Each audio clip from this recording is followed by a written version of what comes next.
Allah subhanahu wa ta'ala blessed this ummah, Allah blessed this nation with the birth of the Prophet Muhammad sallallahu alayhi wasallam. And the birth of the Prophet Muhammad alayhi salatu wasallam is a birth of hope. A hope for all humanity. During a time and era where mankind were just fighting against each other. There was no justice. There was no respect. There was no equality. Amina is pregnant here in Mecca. And then the big fear came, which was the event of the elephants. So the elephants came, she watched the elephants from the mountainsides, and 50 days after this, the Prophet ﷺ is born. Then came the blessed birth, after which the whole world changed. It changed in a way that up to this day, that change is felt. And up to the end of time, there will be people who will be guided by the word of Muhammad sallallahu alayhi wa sallam. Bismillah, alhamdulillah, wassalatu wassalamu ala rasulillah wa ala alihi wa sahbihi ajma'een. Brothers and sisters in Islam, assalamu alaikum wa rahmatullahi wa barakatuh.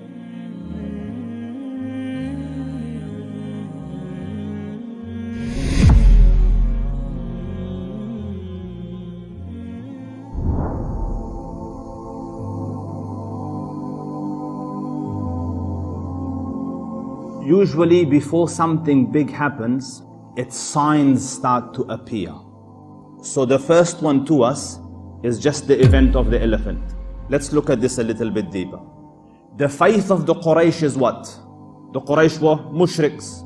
The army that had come was Abyssinian Christians. Now between mushriks and Christians, which one is the preference? Christians, the Ahlul Kitab. So this army of Christianity comes in the sanctuary of the King of Kings, and shirk is there, and the Quraysh are there, and the idols are there, and yet the Dhul Arsh al-Majid destroys the army of Christianity. Have you ever thought about it? Like, if you think, was it because of the Quraysh? No, the Quraysh had committed a lot more wrong. Is it because of what's in the house? They have filled the house with shirk. So the scholars mention this as the first sign. Why is it a sign? It shows that there's no need for an external intervention. The status quo of Mecca will change. The idols will be removed. The city will be cleansed. The Quraysh will change faith. They don't need to be destroyed. And further, it is a preservation of the life and the legacy of the Prophet to come, because his legacy is here. So this was the first of the signs. The other we studied was the discovery of Zamzam. So Allah Rabbul Izzah kept it hidden all the way until a prophet was about to come. Do you understand? So this is the second of the signs. Then the next one, Abdullah was destined to be killed. His lot came out that he should be killed. So 100 camels are sacrificed to ransom Abdullah.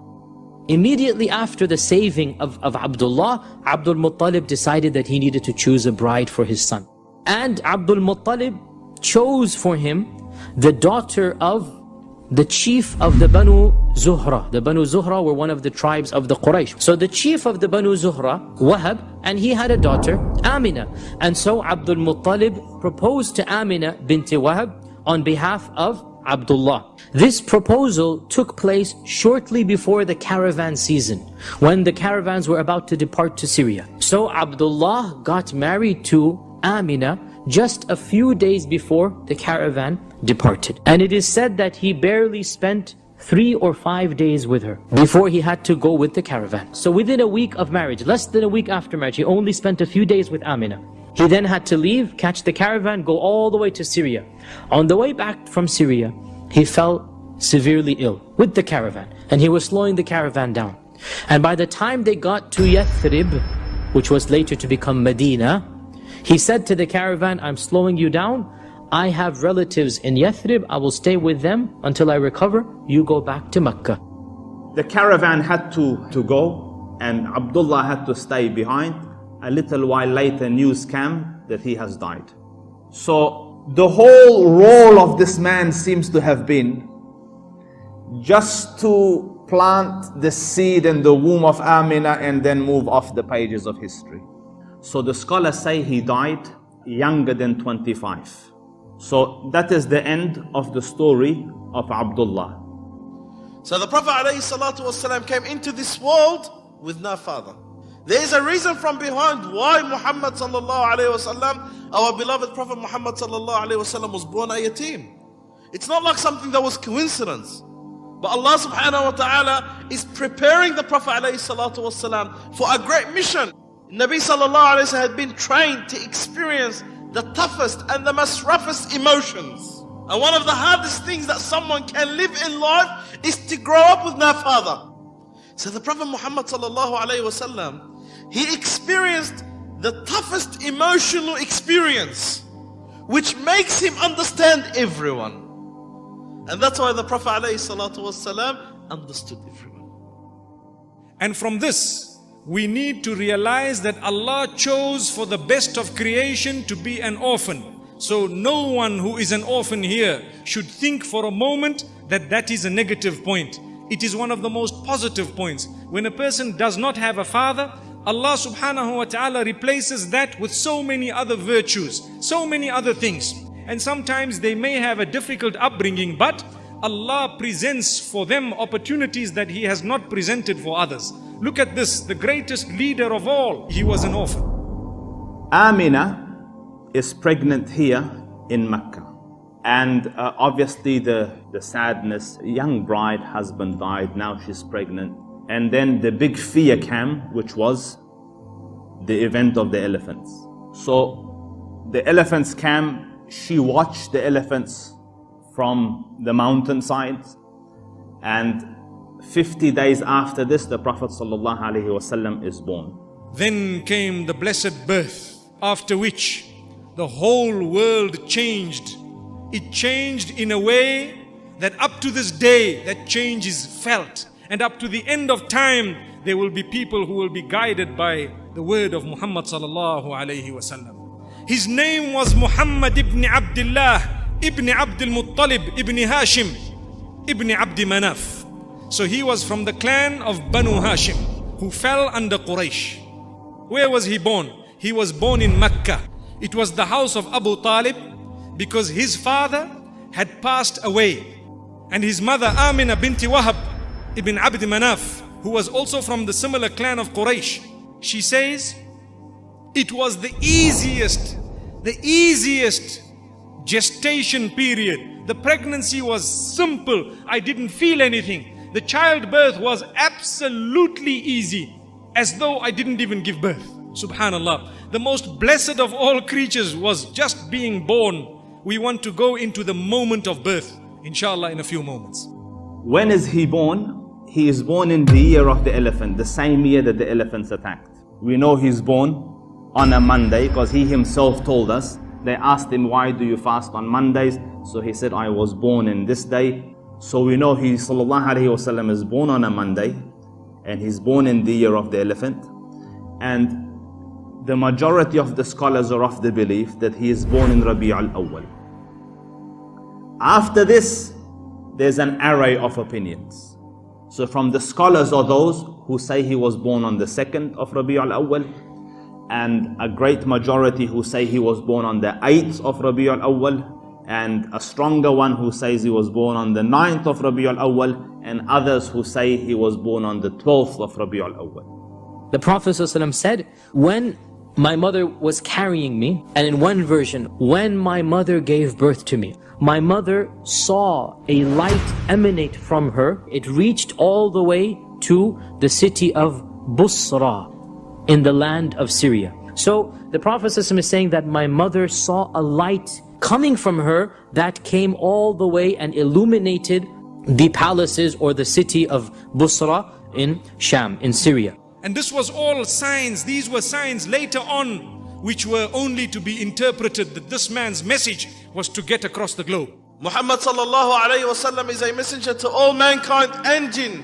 to the day of judgment, which makes him unique and different to the rest of the prophets and messengers before him. Sallallahu alayhi wasallam. وَمَا أَرْسَلْنَاكَ إِلَّا رَحْمَةً لِلْعَالَمِينَ. That we indeed sent you a mercy to the whole world. And Hassan ibn Thabit, who's the poet of the Prophet ﷺ later on in Medina, he says, I remember when I was young. He goes, one of the rabbis came out in Medina, in Yathrib, because there were Jewish tribes in Yathrib, and excitedly called out, O children of Israel, look, the star of Ahmad is born. And they had in their own books that preceded signs that they were anticipating that a prophet is coming. Would you like to hear about the first person in the entire universe who physically touched Rasulullah ﷺ before anyone else? She is Barakah. And later on known as Ayman, an Ethiopian lady. She was a slave girl from Africa, and she was the slave of Amina binti Wahab. The Prophet ﷺ says, after my mother, I consider her a mother. Allahu Akbar. She's the first one to lay hands on Rasulullah ﷺ when he was born. Barakah was the first one to lay eyes on Rasulullah ﷺ, the first one to touch him. And Amina bint Wahab, the mother of Muhammad ﷺ, she looked after her as if she was her daughter. And Barakah loved the company of the family of Muhammad ﷺ. And the first lady to suckle him, to breastfeed him is, subhanallah, is the slave of his uncle Abu Lahab, and her name is Thuwayba. So she breastfed him and then gave him to the mom and ran to the uncle and said, your nephew is born, the son of Abdullah. Abu Lahab, who was later to become an enemy, who was one of the older uncles, by the way. As soon as Abu Lahab heard the news, he told her, I set you free. So he became so happy that just because she came with this good news, he set her free. And subhanallah, in a hadith, when he died, some of his family saw him in a dream after a while. And this is Abbas radiallahu anhu. So he said, how are things? He goes, since I have left you guys, it's been nothing but bad and calamities, except that on Mondays, my punishment is reduced because I emancipated Thuwayba as a gift and rejoicement at the birth of the Prophet ﷺ. The Prophet Muhammad ﷺ, when he was born, straight away Amina, the mother of the Prophet ﷺ, sent the good news to her father-in-law, Abdul Muttalib. And Abdul Muttalib had that respect. And when Abdul Muttalib saw the face of the Prophet ﷺ, there was no other choice except to be attached to him. And who could imagine that this child that's been born on that day, in that moment, is Muhammad sallallahu alayhi wasallam. And anyone that will see this child, there is no other choice except to be attached to this child. And especially when that child is your grandson. And especially when your grandson had passed away. When Abdul Muttalib saw that beautiful child, he took him and went to the Kaaba. And the Kaaba was a sacred place to them. He entered the Kaaba thanking Allah for the great blessings that Allah subhanahu wa ta'ala had bestowed upon him and his family. So Abdul Muttalib was so attached to the Prophet Muhammad sallallahu alayhi wasallam and named him with a name that was rarely used at that time by the name of Muhammad. Some scholars say that this was an unknown name to the Arabs. And one group of scholars says, well, it was known, but it was not common. And there was nobody in Mecca by that name. Nobody in Mecca. So when people asked Abdul Muttalib, why are you calling him by a name that nobody knows? He said, I want him to be praised by the people of the earth as I want him to be praised by the people of the heavens. Muhammad means the one who is praised. I want him to be praised by the people of the earth as I want him to be praised by the people in the heavens. The circumcision, Abdul Muttalib did it 7 days later, and he had fed a few people in happiness of a grandchild being born. And he had already known in his heart and mind, this child is going to be someone great, because so many people had already told him. So if we take a look, it's easy for us to say the mother looked after the child. But the man who was behind the scenes was Abdul Muttalib. He was there. And the mother looked after Rasulullah sallallahu alayhi wasallam together with her slave girl. She looked after the Prophet sallallahu alayhi wasallam. Some narrations make mention of how she was a wet nurse. She also nursed Nabi sallallahu alayhi wasallam. Who was the slave girl? Ayman radiyallahu anha. At that time, my brothers and sisters, the Arab used to have customs. And their customs at that time is different to our customs these days. One of the customs they had, especially the people of Mecca, Mecca used to be considered to be a city. And usually the city, the diseases in the city are a lot more than the diseases outside the city. In the cities, people swear, they shout, they scream. Perhaps the air is not that clean. So they used to send their children to pure environment in the Bedouin villages. This is something that is strange for many of us. Why would a mother give her newborn to be raised away from the house? They did this for a number of reasons. First and foremost, they wanted the child to be raised in a pure and healthy environment. And as you know, the infant mortality was extremely high. And so one of the ways they would protect the child is to actually take it away from congregations. Also, they wanted to build stamina in the child and make them adjusted to a rough life. And this shows us that the Quraysh had long-term planning, they had vision, that the child is raised in a difficult environment such that the hardships of Mecca appear like luxury. Growing up in the desert away from the family will avoid the pampering that other relatives do. So once again, to raise the child in a disciplined environment, they would be handed over to a particular family. And the final reason that the scholars of history mention for this is that the child being raised in the desert amongst certain tribes, these tribes were known for their fluency in Arabic.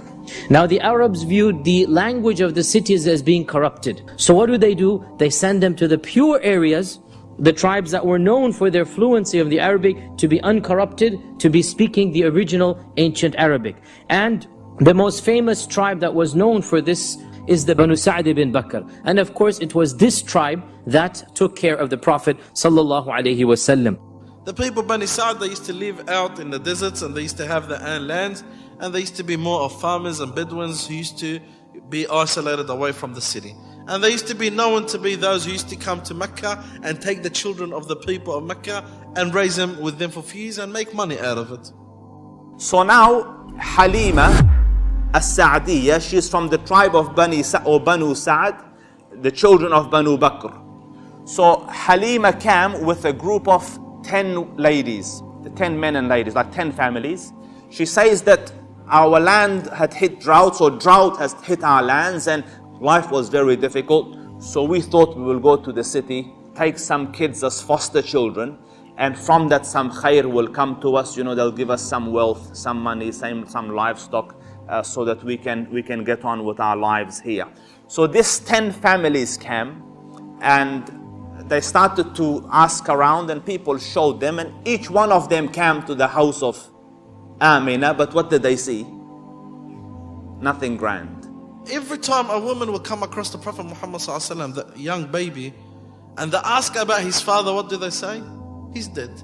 So straight away, if the father is dead, who's going to pay us?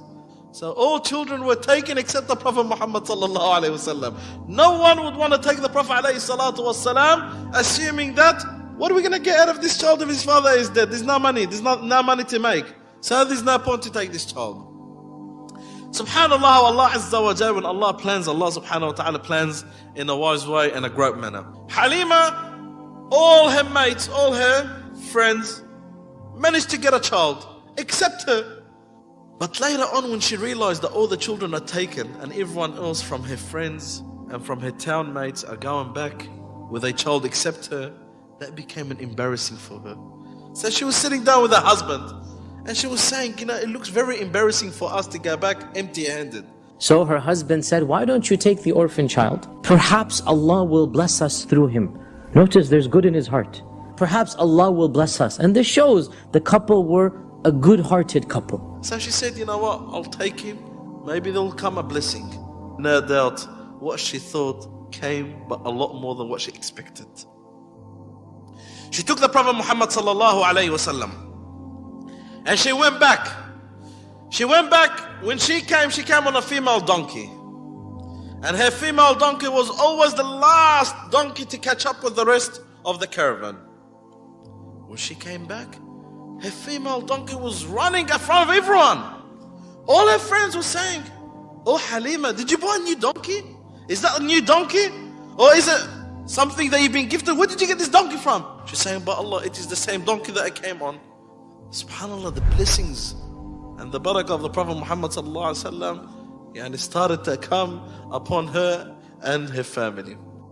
And we arrived in Banu Sa'ad, and to our amazement, we found that the goats and the sheep that were there, the milk within the udders was already so much, and we could never drink so much before, and now there was a surplus of milk. Subhanallah, something had happened, and we found, strangely, it began to rain also. And what happened is, the flowers came out, they began to blossom, and the shrubberies and the little bushes and so on began to come out, the little bit of the greenery and so on. And we were amazed. It's like a different world. It's like a different world, a different God, different land. Allah Azza wa Jalla started to bless the land from being so dry into being so moist, and a lot of blessings. And the gout that we had, the other of it became so full that we drank, and the whole family drank. The blessings, these are the blessings of the Prophet Muhammad sallallahu alaihi wasallam. And they realized that they have chosen a great choice. This is not just an orphan kid, but there's something behind that child. And there was so much blessing. She says, my breast milk was not enough for the one child, and now there was so much that that child also stopped crying, and this child also fed. And this child was so amazing, sallallahu alaihi wasallam, that whenever he wanted to sleep, he would look up into the skies and then he would go to sleep. And whenever I removed his clothes to bathe him, he would cry until I clothed him once again. Subhanallah, sallallahu alaihi wasallam. And he was not a child who used to be like the ordinary children fighting over small things. He was very calm and relaxed. And he grew up with the eloquence, speaking powerful language from the very, very early ages of his life. And she has 3 children at this stage, who will be the brothers and sisters of the Prophet ﷺ through milk. So the first one is Abdullah, he was the older son. Then Shayma, who is the daughter or the sister of the Prophet ﷺ. And the last one, Unaysa. The Arab usually keep their children there for 2 years, 3 years. But Halima, living with the Prophet Muhammad ﷺ, that young child, that blessed child, although she doesn't know, and she does not have any idea what's the future of this child. When Amina, the mother of the Prophet ﷺ, wanted to take him back, Halima insisted that the Prophet ﷺ stays with her. Until an amazing event took place, which is the opening of the chest of the Prophet ﷺ. What happened? They used to play outside with the boys. They used to play with what? With the sheep and goats and so on. You know, little children in a little village out there, and they used to play.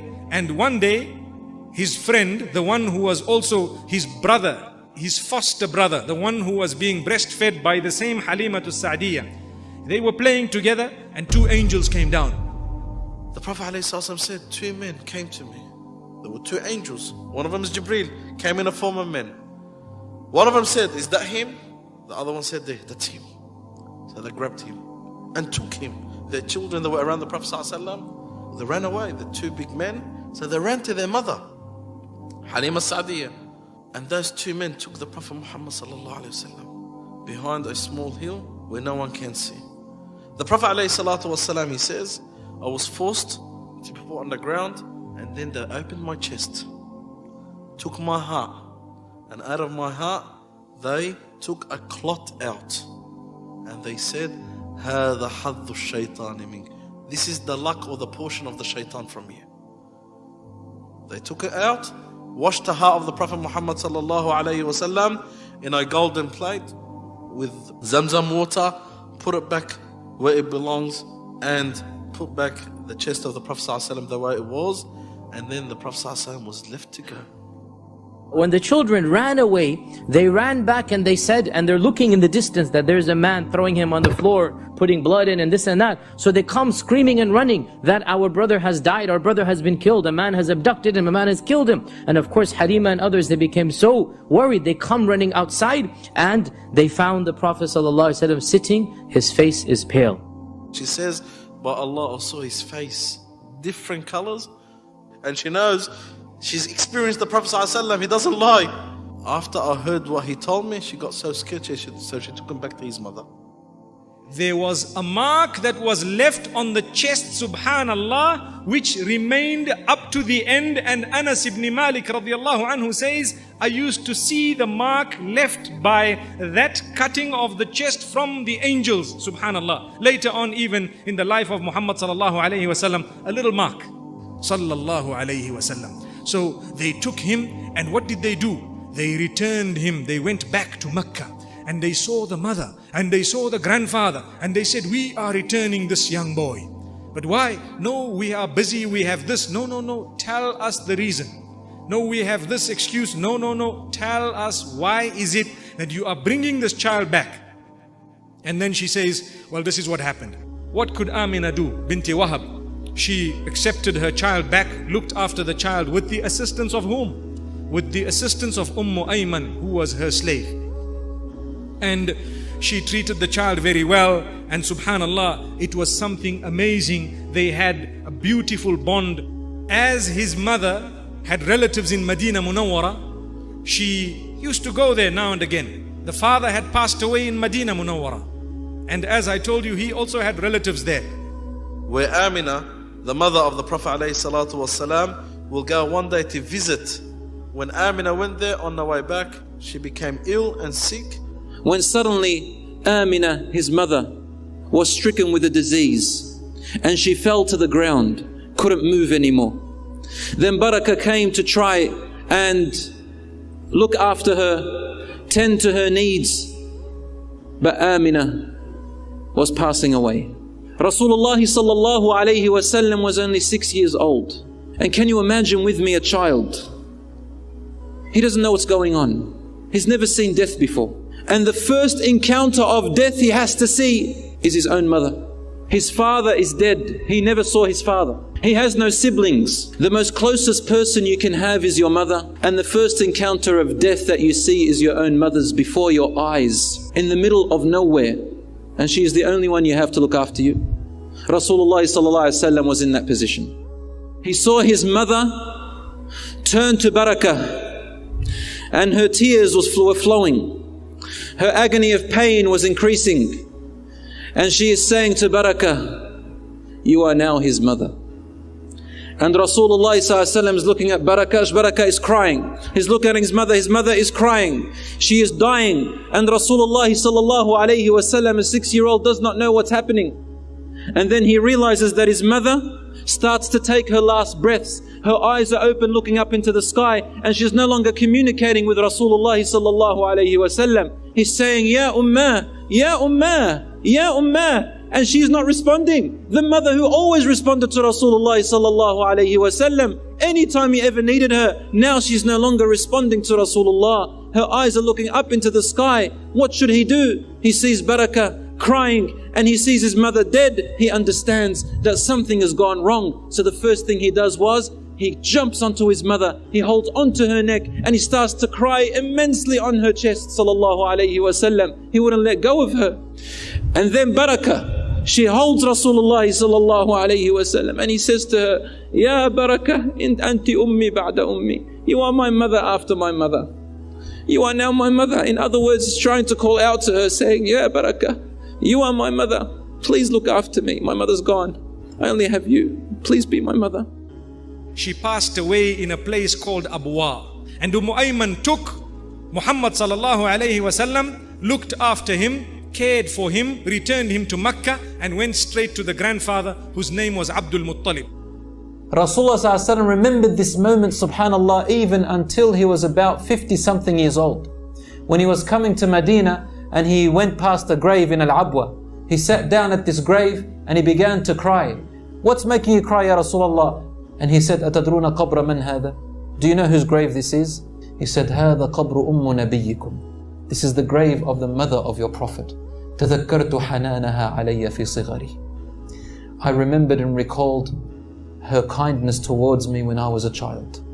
Now the Prophet Muhammad sallallahu alaihi wasallam, being born with no father, by the age of 6, no mother, now to be passed on to his grandfather, Abdul Muttalib. Abdul Muttalib, as we said, he used to be a noble, respectable man. So noble, he had leadership, and he used to be the leader of Mecca. The Abdul Muttalib, as the leader of Mecca, he used to have a place where he used to sit as the leader of Mecca next to the Kaaba. And his children used to sit around him, and his cousins and the other leaders and the other respectful people used to sit around him. And he used to have a mattress. That mattress is only for the leader of Mecca, and Abdul Muttalib used to sit on it. And that belonged to him, no one dare sit on it. But when Muhammad sallallahu alaihi wasallam, now he was a young boy, above the age of 6, between 6 and 8 years old, and he used to crawl there quietly, and he used to get onto it, and the uncles used to try and get him off it, and the grandfather used to say, no, let him sit there. And they were like amazed. This youngster sitting there, we are not even allowed to sit on there. But the grandfather used to say, this young boy is going to be a leader. He's going to be someone great. Sallallahu alaihi wasallam.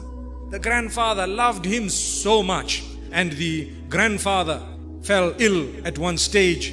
And when the Prophet sallallahu alaihi wasallam was 8 years old, the grandfather passed away. Take a look, an orphan with no father. Then the mother passes away. Thereafter, the grandfather passes away. So he is being shifted from one to the other. He has tasted the sadness in his early life, or should I say, the loss of loved ones.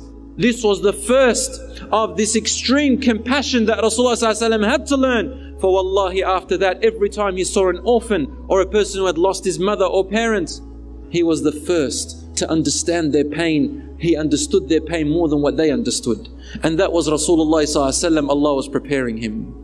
Allah subhanahu wa ta'ala had prepared the Messenger of Allah for the most important type of social interaction and social care, which is the care of parents and the pain of loss of family. That made him the best leader on earth. May Allah subhanahu wa ta'ala grant us the ability to understand how fortunate we are to be following such a powerful message of the most powerful of all messengers. Many of us take it for granted. This is the man through whom inshallah we will be entering Jannah. He has been granted the power to intercede. May Allah grant that to us. And thereafter, what happened? Well, his uncle took over. Which uncle? Abu Talib. And inshallah, we will look at the other miracles of Muhammad sallallahu alayhi wasallam. What had happened, how he grew up, and where he was sent, and what happened thereafter, inshallah, until we meet again. Wa sallallahu wa sallam wa baraka ala nabina Muhammad. Subhanallah bihamdih. Subhanakallahumma bihamdika nashhadu an la ilaha illa anta nastaghfiruka wa natubu ilayk.